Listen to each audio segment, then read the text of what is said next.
Hai semua. Okey, jom kita bincang satu perkataan yang anda selalu dengar dalam kelas sejarah. Kedaulatan. Bunyi macam grand kan? Tapi apa sebenarnya maksud perkataan ni? Dalam kupasan kali ini, kita akan bongkar sama-sama sampai faham.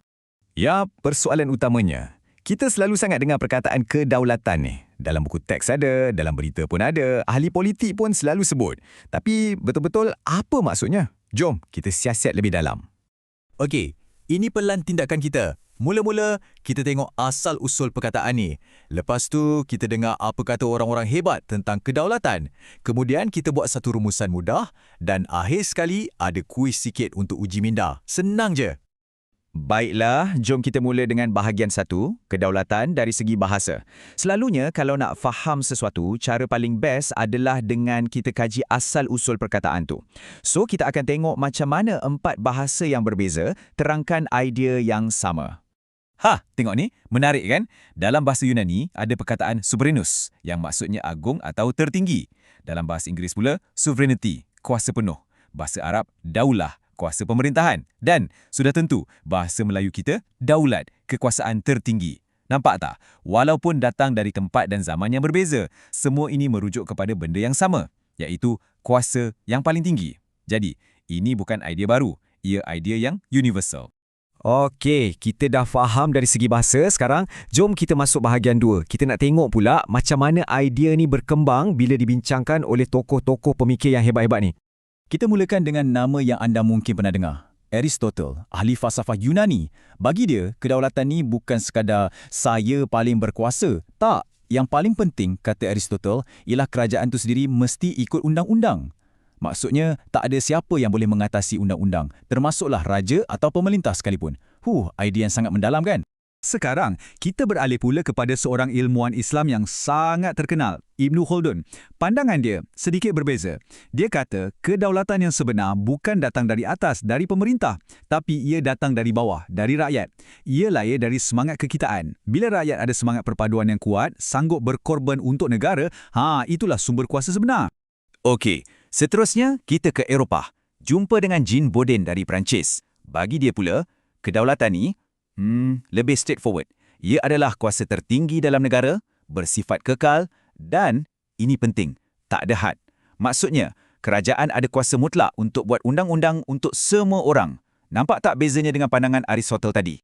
Baiklah, jom kita balik ke Malaysia. Macam mana pula dengan pandangan tokoh negara kita? Bagi bapa kemerdekaan kita, Tunku Abdul Rahman, kedaulatan Malaysia ni bukan pasal kuasa mutlak semata-mata. Ia dibina atas 2 prinsip yang sangat penting, kebebasan dan keadilan. Dan tujuannya pun sangat jelas, untuk menjaga kebajikan dan kesejahteraan kita semua, rakyat Malaysia. Dan untuk melengkapkan gambar ni, kita lihat pandangan dari seorang pakar undang-undang, Tun Dr. Muhammad Saleh Abbas.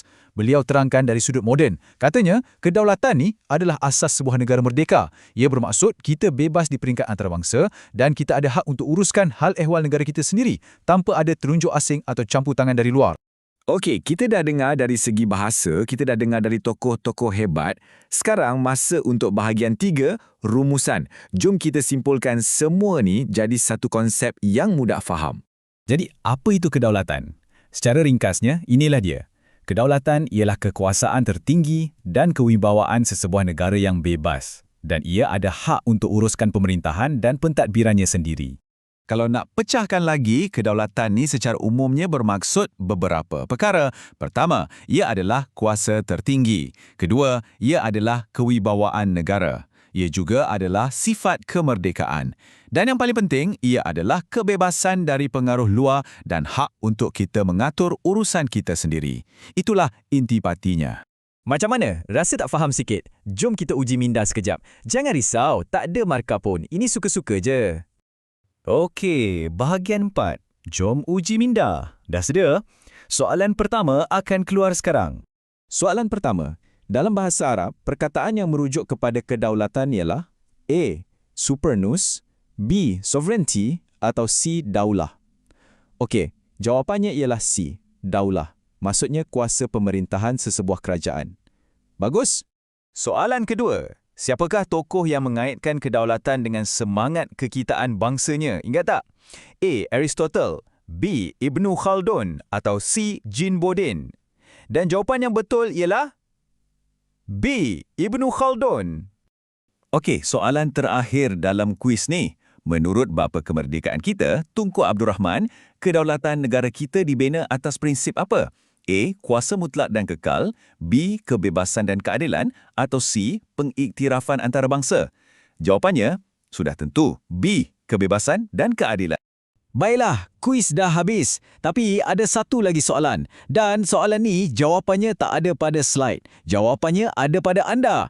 Sebagai seorang pelajar, macam mana anda boleh tolong pertahankan kedaulatan negara kita? Fikirkan sejenak. Ia bukan semata-mata tugas askar atau pemimpin, tahu tak? Sebenarnya, ia bermula dengan kita. Dengan perkara-perkara kecil. Dengan menghormati undang-undang, menghargai perbezaan antara kita dan yang paling penting, belajar bersungguh-sungguh untuk majukan negara kita nanti. Ingat, kedaulatan negara ni tanggungjawab kita bersama. Terima kasih kerana sudi mendengar.